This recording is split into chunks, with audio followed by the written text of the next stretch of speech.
Put your hands up now! Don't move!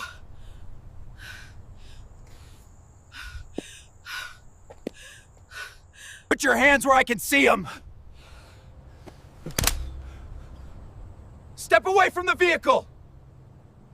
In a world where a simple routine stop spirals into a nightmare, Simone Harris's life is shattered when police bullets tear through the night, branding her a criminal for daring to survive. From the chilling roadside encounter and the lies written in reports, to blood on the pavement and chains behind bars, her voice is almost silenced, yet her sister Maya rallies the streets, demanding truth against the suffocating blue wall. In court, betrayal turns to exposure as a crack in loyalty forces the truth into daylight, collapsing the fortress of lies. Through resistance, resilience, and the fire of community, Simone refuses to be buried by injustice. And when the verdict falls, the chains meant to bind her break, turning her survival into poetic justice, and her story into a cry that can never be silenced. The road was quiet, empty except for the soft hum of Simone Harris's old Honda Civic rolling through the night. Streetlights spilled pale halos onto the cracked asphalt, each beam sliding over her windshield like fleeting ghosts. Her body ached from 12 hours at the hospital,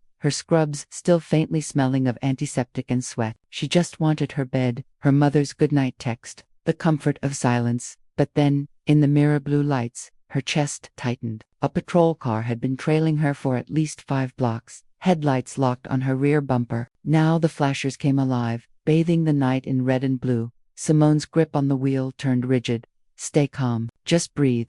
Her mother's voice echoed in her mind. If they stop you, don't argue, don't move too fast. Yes sir, no sir, come home alive. She flicked on her blinker, carefully pulling onto the shoulder. The engine idled like a nervous heartbeat. Inside the car, she rehearsed her script in whispers. License and registration. Officer, yes, I understand. No sudden moves. Her words shook. 2 doors slammed behind her. Footsteps crunched on gravel, voices low, clipped, purposeful. Evening, one officer said, leaning near her window. His flashlight beamed straight into her eyes, forcing a squint. License and registration. Yes, Officer. Simone forced her tone flat, polite. She reached slowly toward her purse on the passenger seat. Keep your hands where I can see them. The other officer barked. Her hand froze midair. I was just getting my wallet. Move slow, he snapped, resting his hand on the grip of his gun. The narrator's voice cut in, cool and documentary-like. A broken taillight. That's all this was supposed to be. A flicker of glass. A $30 fix. Yet here, on the side of a deserted street, it carried the weight of life and death. Simone inhaled, trembling, and reached again slower, this time extracting her wallet like it was a live explosive. She held it up with shaking fingers. Registrations in the glove box, she said, softly. The first officer tilted his head. Get it, but real slow. Yes, sir. Her hand moved inch by inch toward the glove compartment. Her heart hammered. She remembered headlines. Unarmed woman shot while retrieving license. Man killed, reaching for insurance card. Each story a warning. The second officer's hand tightened on his holster. His partner said, relax. She's cooperating. I don't like how she's moving, the second muttered. Simone's voice cracked. I'm just getting my registration. She opened the glove box. Papers rustled. The flashlight beam drilled into her every motion. Her fingertips brushed the folded document. Behind her, one officer muttered under his breath, why they always so damn jumpy? His partner shot back, 'cause they always hiding something. Simone's throat burned. She wanted to scream. I'm hiding exhaustion, that's all. Hiding the fact that every breath feels like survival when you face men who see you as a threat. But she said nothing. She pulled out the registration, careful as a surgeon handling glass. Here, her hand shook as she extended it. The officer snatched it, scanning. Cars registered to you. Yes, sir. What's your business out this late? I work at St. Mary's Hospital. Just finished my shift. The flashlight stayed fixed on her face. You live around here? Yes, about 10 minutes away. The second officer circled the car, peering into the back seat. His hand brushed his gun again. Simone gripped the steering wheel with her free hand, knuckles pale. The narrator's tone returned. This is what survival looks like. Every word rehearsed, every breath measured, every motion debated. A citizen performing obedience to stay alive. The first officer handed back her papers. Sit tight. They walked back to their cruiser. Voices muffled but tense. Inside her Civic, Simone exhaled a shaky breath. she whispered to herself. Just let me go. Please, just let me go home. But through the rear view, she saw them still watching, still whispering, still circling like hunters, deciding if the prey had twitched wrong. And when the second officer returned to her window, his hand never left his weapon. The night air felt heavy, like the world itself was holding its breath. Step out of the vehicle, the second officer ordered, voice sharp enough to slice the dark. Simone's pulse quickened. Is there a reason, officer? The man leaned closer, eyes narrowing. We'll explain when you step out. Now.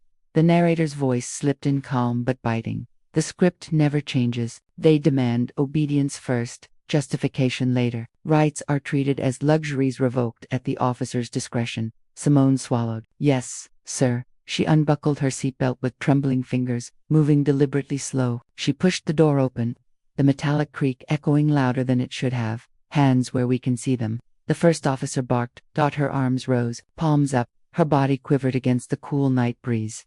Walked to the back of the car. Simone obeyed. The gravel crunching under her sneakers, a circle of light from their flashlights painted her like prey on display. Spread your feet, she complied. What's the problem, officers? Her voice was thin, but steady. You got an attitude. The second officer sneered. No, sir, I'm just asking. Don't ask. Listen. From the sidewalk, a voice called out. Yo, what's going on? She didn't do nothing. Simone flicked her eyes sideways. A small group of neighbors had stepped out from porches, phones already raised. Red record buttons glowed in the dark like watchful eyes. The first officer turned, shouting, Back up, this doesn't concern you. One young man replied, It does, when you harassing her for no reason. Simone felt the smallest flicker of protection in their presence, but also fear cameras could save or condemn. The second officer shoved a hand into her purse without warning. What's in here? My, work ID, wallet, please be careful, quiet. He dumped the contents onto the hood. Lip balm, keys, her hospital badge. Her phone buzzed against the metal, screen lighting up. She reached instinctively. Please, hey. The officer jumped back, hand flying to his gun. What the hell are you reaching for? I wasn't, I swear, it's just my phone. Keep your hands up. Her arms shot skyward, trembling. It's just my phone. Please don't. The first officer stepped in, barking orders. Calm down, both of you. But the second officer's voice cracked, raw panic seeping through. She moved fast. I saw it. Simone's breath hitched, eyes wide, pleading. You told me not to touch it. I stopped time, not resisting. The narrator returned, quiet and damning. They tell her every move is wrong. Too fast, she's a threat. Too slow, she's suspicious. Stillness is defiance. Breath itself becomes provocation. A woman filming shouted from across the street. She's unarmed. We're watching you. The officer glared at Simone, finger grazing his trigger. Don't test me. I'm not, Simone whispered, her voice breaking. I just want to go home. The second officer sneered, trying to mask his shaken nerves with aggression. People like you always play innocent. People like me. Simone's eyes burned. You heard me. The silence afterward carried centuries of weight. The first officer stepped forward, trying to seize control. Enough. She's cooperating. His partner shot back. Not enough. Look at her. Look at the way she's standing. Defiant. Simone wanted to laugh, to scream, to crumble. Instead she whispered, I'm just standing. The crowd murmured louder. Phones raised higher. One voice shouted, We see you. We see everything. The officers exchanged a glance and unspoken calculation. The first officer's jaw tightened. Let's finish this fast.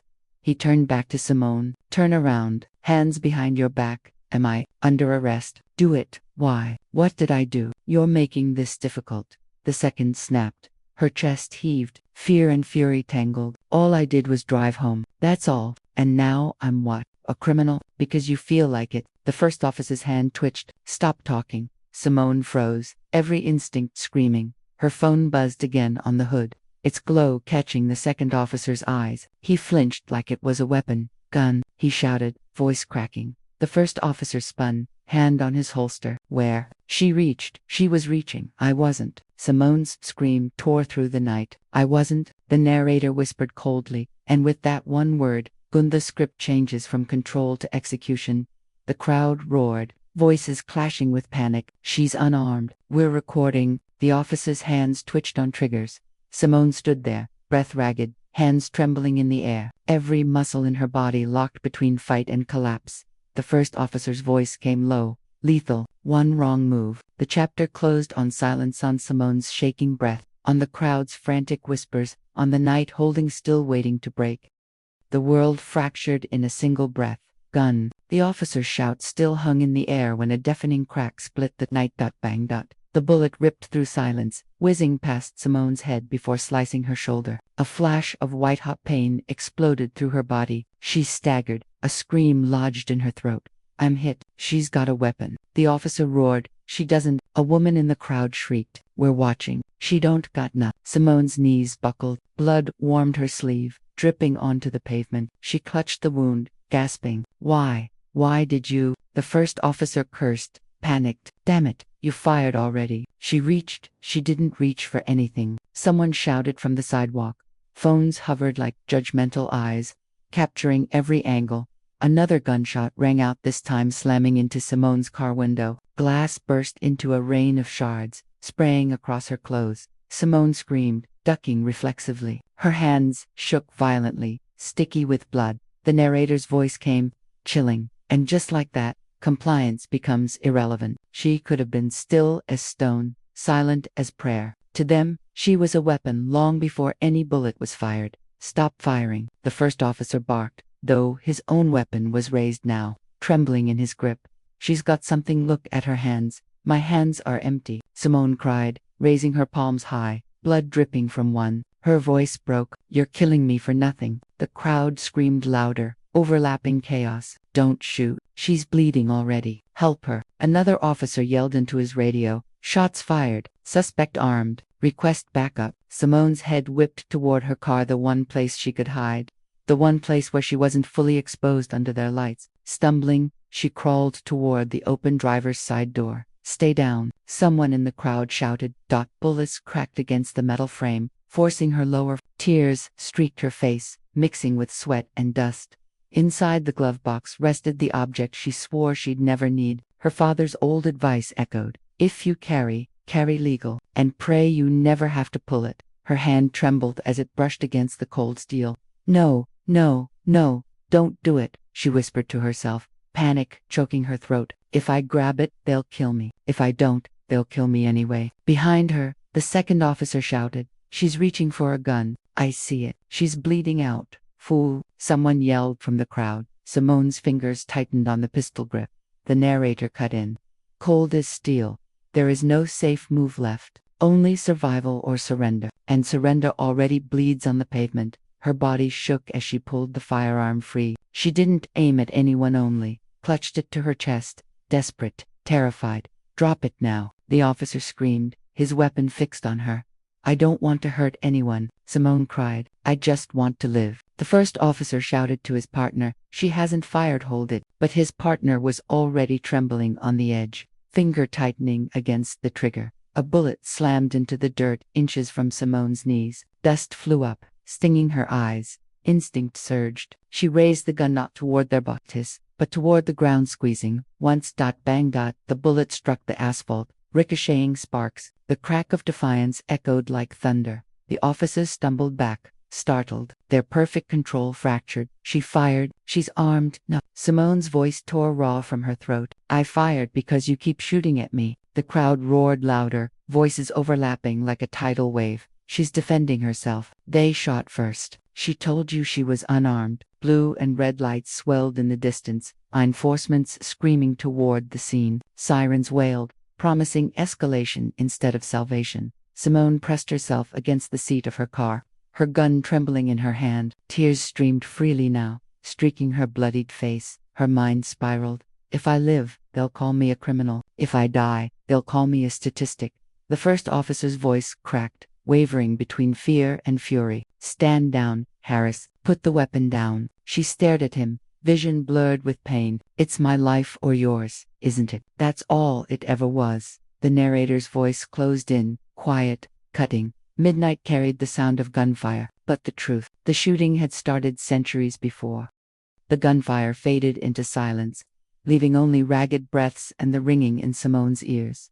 Her body hit the ground hard, gravel digging into her cheek. The pistol slipped from her hand and clattered just out of reach. She pressed her palm to her bleeding shoulder, crimson pooling fast. The officers swarmed. Cuff her, the second officer barked, voice shaking. She's bleeding out, the first muttered.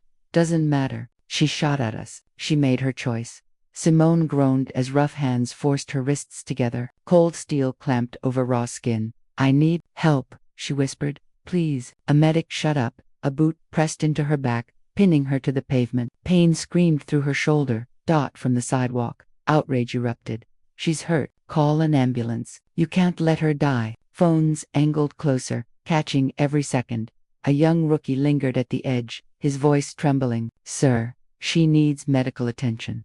The senior officer shot him a glare, sharp enough to cut. She pointed a gun at us. She bleeds. That's the job. She's not breathing right. Stand down. Simone's chest heaved against the ground. She could taste dirt, blood, and salt. Her voice came out cracked, fragile. I save lives. Every day. I patch up strangers. I don't deserve to die on the street like this. The narrator's voice broke through, low and merciless. This is the inversion. The healer becomes the wounded. The caretaker denied care. The one who gave her days to mending others is left broken, abandoned by those sworn to protect. The rookie shifted, guilt painting his face. We can't just let her. You like your badge, son. The senior snapped, then shut your mouth. The crowd's cries grew louder, angrier. She's a nurse. She helps people. Get her an ambulance now. Simone's vision blurred. Faces became streaks of light and shadow. She tried to lift her head, but the boot pressed harder. Stop resisting. The officer growled. I'm not, she croaked, tears streaking her dusty cheek. I can't even move. The rookie finally broke, pulling his radio. Dispatch, this is Unit 12. Suspect is down, bleeding, needs EMS now. The senior officer cursed under his breath but didn't stop him. Sirens wailed closer. The crowd surged forward, chanting, Justice for Simone. Hands off her. Don't let her die. Two paramedics rushed in, bags slamming onto the asphalt. One knelt beside Simone, brushing the officer's boot aside. We need access. She's under arrest, the senior officer barked. She's under trauma, the medic shot back. If we don't treat her now, she's gone. Simone's lips trembled. She wanted to thank them, but words dissolved in the copper taste of blood. The narrator's tone settled like a verdict. Her life dangled between two forces, those sworn to end it, and those sworn to save it. The difference was compassion. The difference was humanity. The crowd's chant grew deafening as medics lifted Simone onto a stretcher, blood-soaking white sheets. Justice, justice, justice. Her head lolled weakly to one side, catching the sight of neighbors, strangers, children all watching, all bearing witness. With the last of her strength, she whispered not to the officers, not to the medics, but to the night itself. I just wanted to go home. And then her eyes closed. The chapter ended in the sound of wheels rolling her stretcher into the waiting ambulance, and the crowd's voices rising higher than the sirens themselves. The cell smelled of bleach and rust. Simone lay on a hard cot, shoulder stitched but throbbing. Her hospital gown had been replaced with an orange jumpsuit, the fabric stiff and alien against her skin. Every breath sent a shiver of pain down her arm. A metal door clanged open. Two detectives entered, one older, his belly hanging over his belt, the other younger with sharp eyes that never softened. Morning, Miss Harris, the older one said, almost kindly. Rough night, huh? She sat up slowly. Why am I here? I was the one who got shot. The younger detective scoffed. You fired a weapon at police officers. You're lucky, you're breathing. Simone's stomach twisted. I defended myself. They shot me first. That's not what the report says. He slid a folder onto the table. According to the officers, you were combative, reached for a weapon, opened fire. Her mouth fell open. That's a lie. There were witnesses. There are videos. The older detective leaned in, voice lower. Videos can be misleading. People only see what they want to see. What matters is the official statement.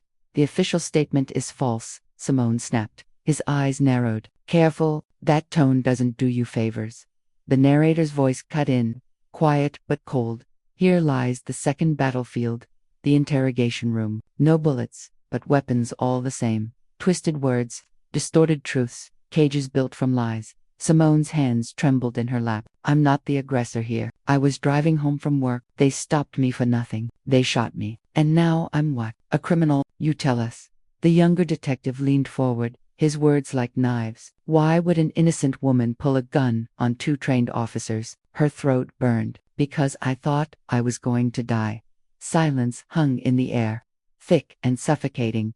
The older detective finally smiled, thin and false. Let me give you some advice. If you cooperate, say you panicked, admit guilt, we can talk leniency. You'll see daylight in a few years. Simone's voice cracked. Years? For what? Surviving? Don't play the martyr. The younger detective slammed the folder shut. You're not special. You pointed a gun at cops. That's all a jury needs to hear. Her chest heaved. She wanted to scream, to claw at the walls, to make them see her humanity. Instead, she whispered, "You're trying to bury me, or you buried yourself." He shot back. The door buzzed open, and they left her alone in silence. Simone curled onto the cot, tears sliding down her face. Every sound of the jail echoed: the clank of bars, the shuffle of feet, the distant cry of another prisoner. The narrator's tone returned, softer now. This is how the system survives. It shoots, then rewrites. It wounds, then erases. It turns survivors into criminals, and criminals into heroes in uniform. Hours blurred until another figure appeared, her court-appointed lawyer, a woman in a wrinkled blazer, hair frizzed from too many sleepless nights. "Simone Harris?" she asked gently. Simone sat up, hope flickering. "Yes, my name is Carla. I've been assigned your case." She set down a thick folder. "I've seen the footage. The public's already reacting." Simone's voice cracked. "They saw what happened. Parts of it, enough to raise questions. Then, they'll know the truth." Carla sighed, her expression heavy. "The truth and the system don't always agree. The police reports say you fired first. The body cam footage we have is edited, missing several minutes." Simone's stomach dropped. "They cut it. Looks that way." Carla leaned closer. "But videos from bystanders are circulating. People are angry. They're demanding answers." Simone swallowed hard. "So what does that mean for me?" "It means," Carla hesitated, "it means you're not alone out there. But in here, we have to fight tooth and nail. They want you locked away for decades." Simone's shoulders sagged. "I didn't ask to be a symbol. I just wanted to live." Carla's gaze softened. "And that's exactly why you are one. But don't give up. We still have a chance." The narrator slipped in one last time. "Hope is a fragile thing in a cell. It flickers small against concrete and bars. Yet even here, it refuses to die." Simone gripped the edge of the table, whispering into the silence, more to herself than anyone else. "They won't break me. Not here. Not like this." By dawn, Simone's name had already spread through hashtags, chanted across sidewalks, and painted on cardboard signs. Outside the courthouse, a crowd gathered, angry, loud, alive. "Justice for Simone Harris." Voices thundered in unison. Drums beat in rhythm with footsteps. Homemade posters waved above heads. "Stop killing us. We are not targets. Her blood, their lies." The narrator's voice drifted over the scene. "When bullets fly, stories scatter. Some vanish, buried in silence. Others ignite, carried by those who refuse to forget." Simone's story became fire. At the front of the crowd stood Maya, Simone's younger sister, her hands trembling around a megaphone. She had never led anything before, not a class project, not even a prayer circle. But now hundreds of eyes looked at her, waiting. She raised the megaphone. Her voice cracked, then strengthened. "My sister was driving home from work. She was stopped for nothing. She was shot before she even spoke, and now they call her the criminal." A roar of anger answered. Maya's chest heaved. "We will not let them bury her behind bars and behind lies. Not my sister. Not anyone's sister. Justice for Simone." The crowd shouted again, louder this time. Across the street, reporters shoved microphones toward the noise, their voices cutting quick, sharp. Another police shooting controversy over conflicting reports. Family and community demand answers. Cameras panned over signs, over faces wet with tears and sweat. A middle-aged man pushed to the front. His voice was raw when he spoke. "My son was killed 5 years ago the same way. They said he was reaching for a gun. He was reaching for his wallet. Nothing changed then. But maybe now, maybe this time." His words broke into sobs. A woman held him close, whispering, "This time, we fight louder." Maya gripped the megaphone tighter, her hands shaking. "They want us silent. They want us afraid. But look around. Do you see silence? Do you see fear? No." Voices roared back. Police cruisers lined the edge of the protest, officers standing stiff, arms crossed. Their presence was meant to intimidate, but the crowd only grew. Hands up. Someone yelled, "Don't shoot." Hundreds answered, raising their arms high in the air. The chant rolled like thunder. Hands up, don't shoot. Hands up, don't shoot. The narrator's tone returned, firm. This was not just about Simone anymore. It was about every wound before hers, every grave filled with silence, every lie written into a report. Her name became a banner. Her survival became proof. Inside the courthouse, Simone's lawyer, Carla, peered out a narrow window. She watched the sea of people pressing against barricades, their chants shaking the glass. A guard muttered beside her, "Animals, they don't even know the facts." Carla turned slowly. The facts are missing minutes of body cam footage. The facts are bullet holes in a woman's body. The facts are your colleagues writing fiction into reports. The guard scowled, but said nothing. Back outside, Maya's voice carried on. They want us to believe justice lives inside their walls, but justice lives out here in our voices, in our unity, in our refusal to forget. A woman in the crowd shouted back, "Say her name, Simone Harris, say her name, Simone Harris." The chant rose, pounding like a heartbeat, echoing against skyscrapers and cameras, forcing the world to listen. Nearby, a teenager live-streamed on her phone. "Y'all, this is history. Look at all these people. They can't hide this. They can't silence this. Simone's story is everywhere." The comments scrolled fast. "We stand with her. Justice for Simone. Burn it all down if they won't listen." Maya lowered the megaphone for a moment, her voice shaking in private. "Simone, if you can hear me somehow, hold on. We're fighting for you," the narrator whispered, almost tender. "Hope doesn't stay locked behind bars. It spills into the streets, borrowed by strangers, shouted by sisters." Simone's fight was no longer hers, alone it belonged to all of them. As dusk fell, candles were lit, a vigil began, the flames flickering like tiny stars against the dark. People sang softly, voices trembling but unbroken, songs of mourning, of rage, of survival. Maya stood among them, tears streaming silently, the megaphone now hanging at her side. A little girl tugged on her sleeve, whispering, "Your sister's brave. My mama says she's fighting for all of us." Maya knelt, hugging the child tight. "Then we won't let her fight alone." The crowd hummed, swayed, prayed, and above it all, the chant returned one last time, shaking the night sky. "Justice for Simone. Justice for Simone." The courtroom smelled of wood polish and stale air. Cameras clicked from the gallery, every lens waiting to capture either vindication or destruction. Simone sat at the defense table, wrists free but heart chained. Her orange jumpsuit had been traded for a plain blouse, yet she felt just as exposed. Across from her, the two officers who had fired at her sat stiff in uniform, polished badges gleaming beneath the lights. The judge's gavel cracked. "Court is in session." The narrator's voice drifted in, sharp. "Here, the law wears robes. Here, words become weapons sharper than bullets. And once again, the system aims at her."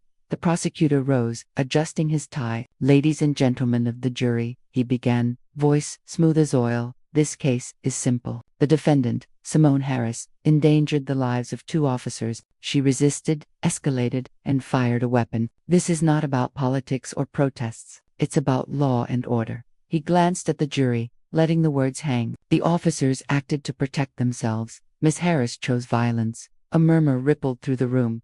Carla, Simone's lawyer, stood next. Her blazer looked tired, but her voice was sharp. "The prosecutor says this case is simple, but nothing about being black in America is simple. My client was stopped without cause. She was shot before she even reached for her wallet, and when she fought to survive, they rewrote the story to bury her." The prosecutor scoffed. "Objection, grandstanding sustained," the judge said. "Stick to the facts." Carla's jaw clenched. "The facts are bullets in her shoulder. The facts are missing minutes in police body cam footage. The facts are in the voices of the people who saw what really happened." The jury shifted, uncertain. The first witness was called, Officer Daniels. He took the stand, posture rigid, jaw set. "Officer Daniels," the prosecutor began, "tell the court what happened that night."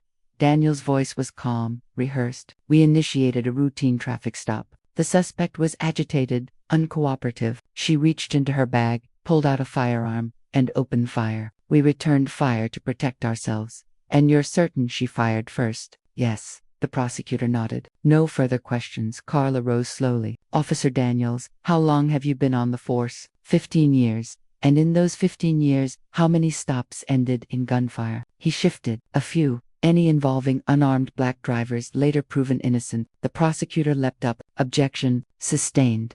Carla adjusted, eyes narrowing. Officer Daniels, where is the full body cam footage of that night? It was damaged. Technical error. Damaged. Carla's tone dripped with disbelief. And yet the footage conveniently cuts out during the moment you opened fire. Daniels stiffened. Technical issues happen.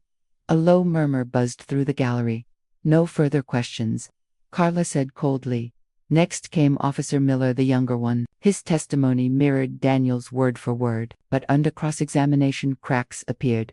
You said Ms. Harris lunged at you, Carla pressed, from her driver's seat, with a gun in her hand, shot in the shoulder. Miller faltered. She was aggressive, answered the question. How does a woman, bleeding and strapped by a seatbelt, lunge at two armed officers? His silence spoke louder than his words. Carla turned to the jury. No further questions. The narrator's voice cut in. Truth, for a moment, pierced through, but in this courtroom, truth must claw for air. Finally, Simone herself was called to the stand. Her legs shook as she approached, but her eyes locked on Maya in the gallery. Her sister mouthed, "You got this." Carla's voice softened. "Simone, tell us what happened that night." Her throat tightened, but she forced the words out. "I was driving home. They stopped me for no reason. I was scared. They shot at me before I said a word. I thought I was going to die."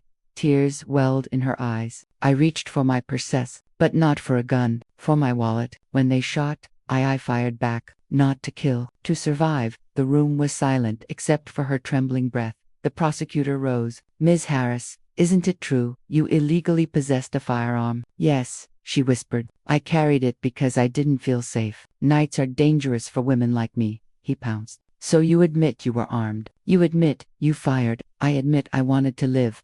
Her voice cracked like glass. The jury shifted again, uneasy, divided. The prosecutor smiled thinly. No further questions. The judge's gavel struck. Court adjourned until tomorrow.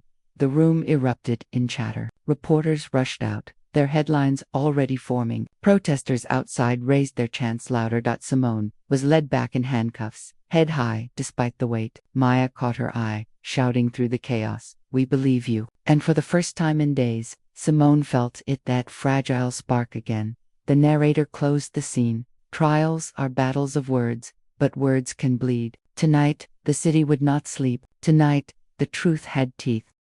The courthouse felt like a furnace. Every bench was packed, every breath held as the jury filed back into their seats. Simone's palms were slick, her chest tight. She stared at the floor, unable to meet their eyes. The judge's voice cut through the silence. "Has the jury reached a verdict?" "Yes, Your Honor," the foreman said.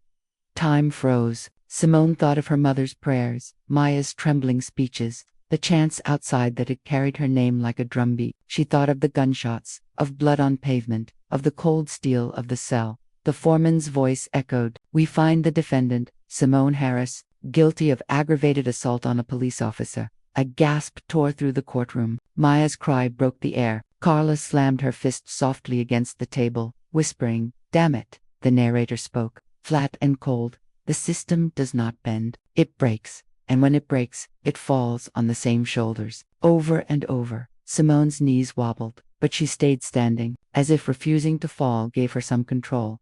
The judge droned on, sentencing delayed pending review. Cameras flashed. Headlines were born in that instant. "Simone Harris found guilty." Maya screamed, "This is a lie. They know it's a lie." Her voice cracked under the weight of security dragging her back. Reporters swarmed outside. One spoke briskly into a camera, despite protests and national attention. "The jury has delivered a guilty verdict against Simone Harris. Reactions are already escalating." Escalating was an understatement. By nightfall, the city was on fire. Thousands filled the streets, their chants no longer pleading but roaring. No justice, no peace, lit the night as much as burning trash cans and shattered glass. Police in riot gear formed walls, shields gleaming under streetlights.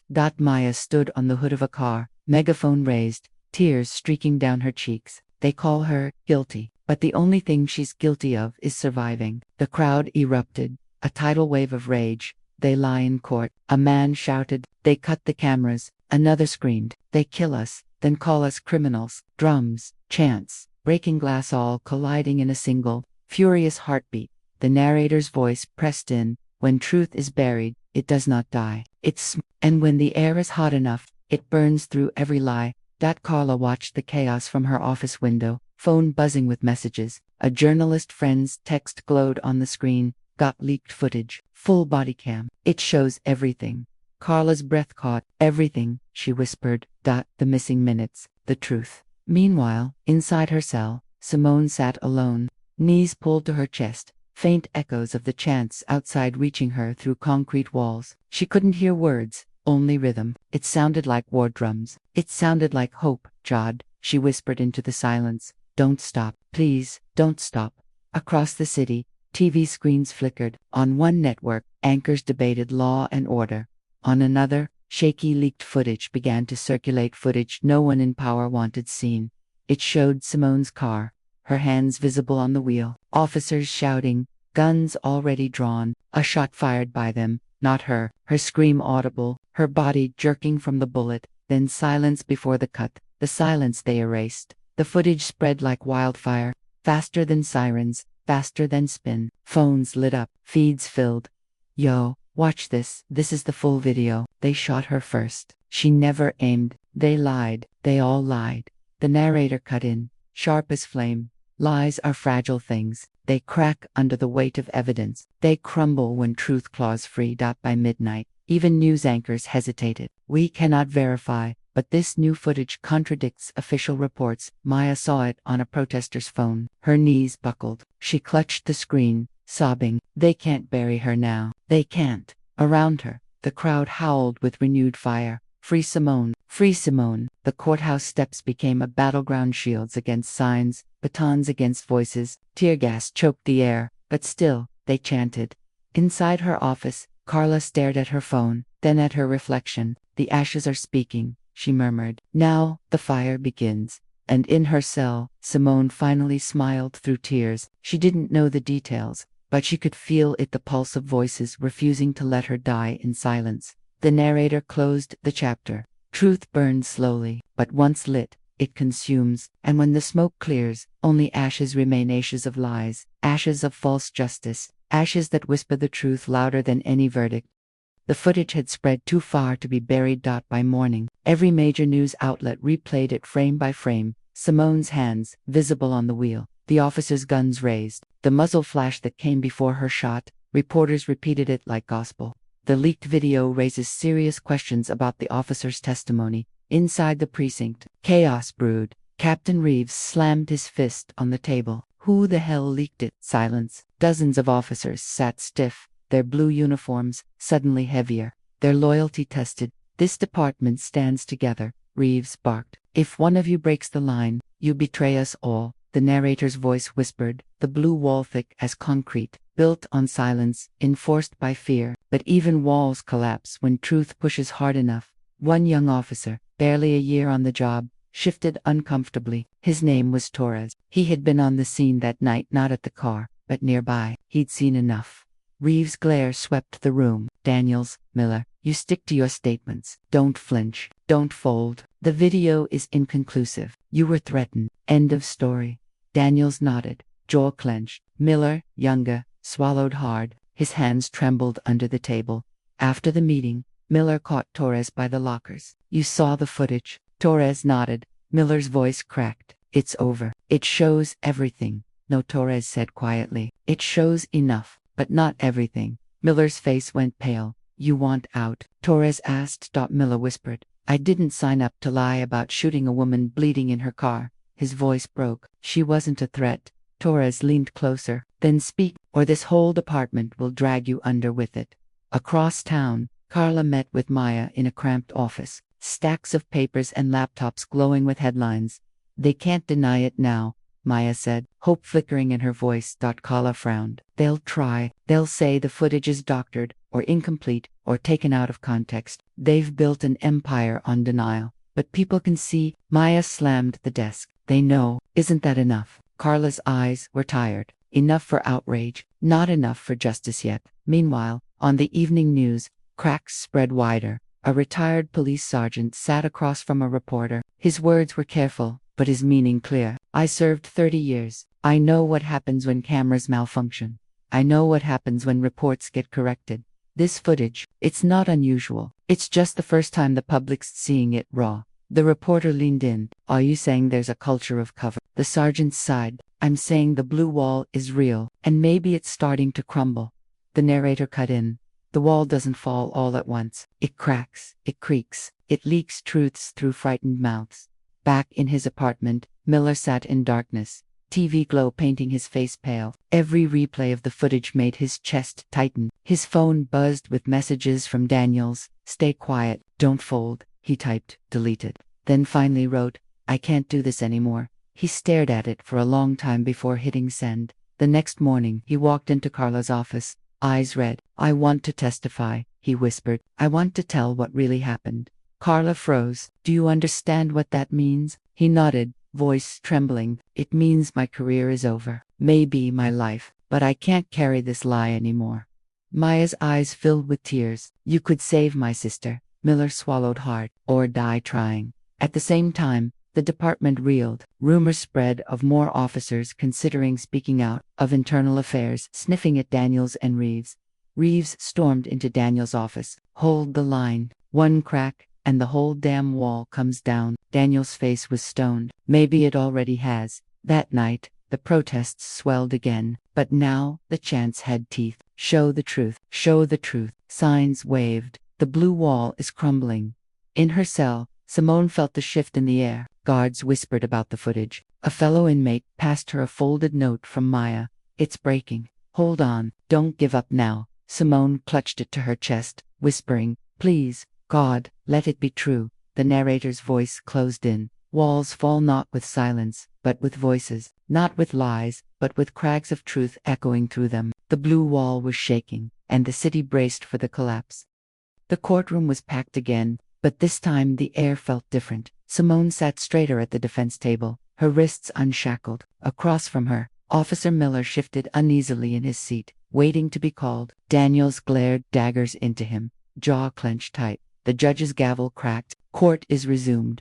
Carla rose, voice steady. Your Honor, the defense calls Officer Miller to the stand. A hush fell. Reporters leaned forward, pens frozen. Miller walked slowly, each step heavy as if dragging chains of his own. He swore his oath, sat, and met Carla's eyes with a trembling nod. Officer Miller, Carla began softly.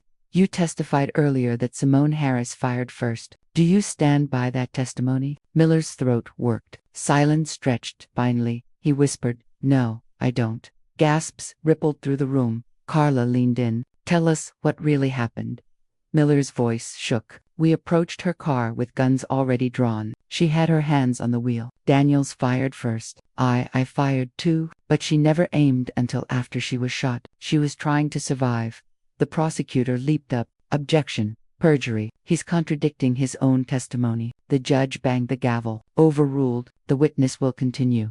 Miller's eyes brimmed with guilt. I lied to protect myself, to protect my partner, to protect the badge, but the footage it showed the truth. I can't hide behind lies anymore. Daniels shot to his feet. You coward. His voice echoed, veins bulging in his neck. Don't you dare. Order. The judge roared. Officer Daniels, sit down. The gallery erupted. Reporters scribbling furiously, protesters whispering. It's happening. The wall is breaking. Carla's voice rang clear. So you admit, Simone Harris did not fire first? Miller nodded. Yes, she didn't. Silence settled, heavy as stone. The narrator's voice cut through. Chains cracked loudest when those who forged them pulled their hands away. And here, under oath, one hand finally let go. The prosecutor sputtered, scrambling, but the damage was done. Daniels sat fuming, sweat on his brow, his silence louder than any defense. Hours later, the jury returned. The foreman stood, voice trembling under the weight of history. We find the defendant, Simone Harris, not guilty. Maya sobbed openly, collapsing into Carla's arms. The gallery erupted cheers, tears,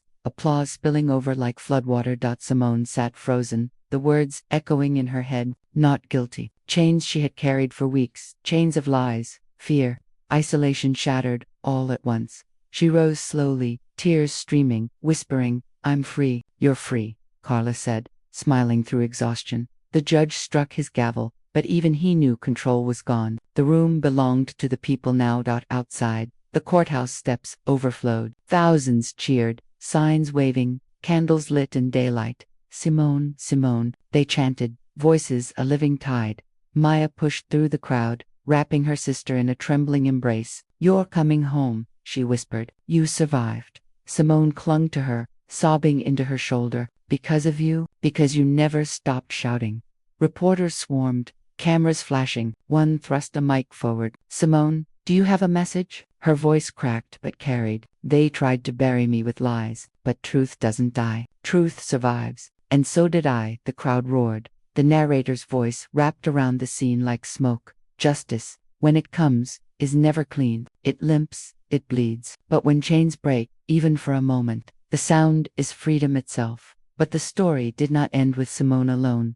Days later, Daniels was charged with perjury, misconduct, and excessive force. Captain Reeves resigned under pressure. Investigations spread through the department like wildfire, uncovering decades of buried complaints. The blue wall had not crumbled entirely, but cracks split it wide open, and through those cracks, sunlight poured. Simone returned home to her small apartment, the world still buzzing with her name. She sat by the window with Maya, watching the city breathe. "It's not over," Simone murmured. "There are more like me, too many." Maya took her hand. "Then we keep fighting. With you free, they'll have to listen harder." Simone exhaled, the weight of survival still pressing but lighter now. She whispered, "They tried to write my ending, but I took the pen back." The narrator closed the story. Chains are broken not once, but again and again, with every voice, every truth, every refusal to bow. Simone's story was one of survival, but survival became resistance, and resistance dash justice. And for the first time in months, Simone smiled without pain.